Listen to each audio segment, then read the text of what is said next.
friends, it's just me, Laura Beth. I am not walking out in the snow today because it's just too cold. Now, granted, it's not below zero and my pipes are not freezing, but I still have no desire to be out in this. Cozy on the couch is perfect for me today. I do have some fun things to talk about, though, so let's dive right in.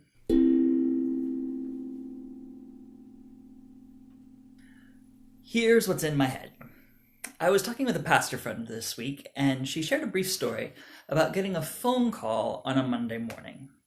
Now, this particular call was from someone in her church whom she had not heard from in a while and didn't hear from often, so she opted to take the call, despite the fact that Monday was her declared day off. Now, what ensued was nothing that could not have been communicated in a voicemail or waited for a call back on her next workday, and in fact, it actually started a domino effect that had the potential of completely taking over her day off. So we could take a turn here and talk about making and keeping healthy boundaries, but she's actually usually pretty good about that. It's one of the things I really like about this friend. The question was, what caused her to abandon those boundaries in the moment? And that led us to ask this: how often do we conflate novelty with urgency? Sometimes, of course, novelty is urgent. A novel coronavirus should be met with a specific sense of urgency. The hopefully novel experience in my life of getting a call that my son was in a terrible accident rightfully sparked an urgent response. But just because something is novel or unique does not inherently imply that it is urgent. It may be exciting to get a call or an email from someone you haven't heard from in a while.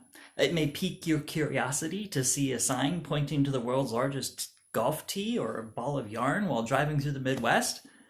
But the novelty of those attractions doesn't demand a U-turn and delaying a much-needed bathroom stop or lunch break, Dad. In days gone by, to have a novel approach to something theological or in the life of the church put one dangerously close to being labeled a heretic. Novelty, the appearance of something new and different in our space, is easily equated with change and difference, two things well known for activating the fight, flight, or freeze response in our bodies. The sense of urgency we feel comes from an innate need to identify and protect ourselves from any potential danger, even if that so-called danger may just mean some random person wants to bring us cookies. So, approach novelty slowly, with the curiosity that keeps life interesting and without a false sense of urgency that creates more anxiety in our already overly anxious lives.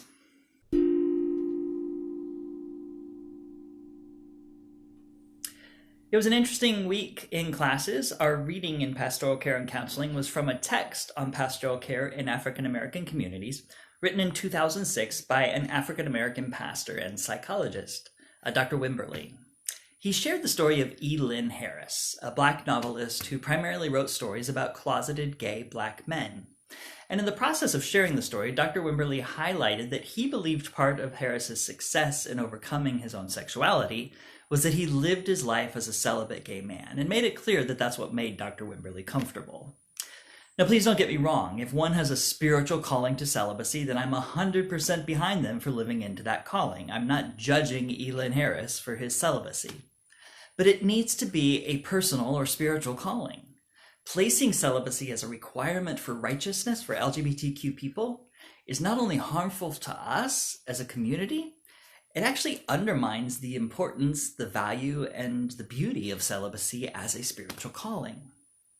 Now, the conversation also made me aware that the two biographical classes that I've taken in seminary, last semester on Soren Kierkegaard and this semester on Thomas Merton, both involved men whose romantic lives challenged or shaped their spiritual writing, one of them because of an unrequited love and one because of a vow as a Trappist monk.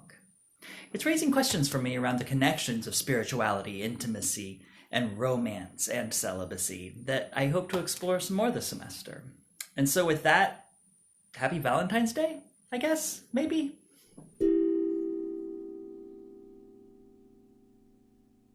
I had a wonderful opportunity to be featured as an emerging writer this week at a conference for LGBTQ writers.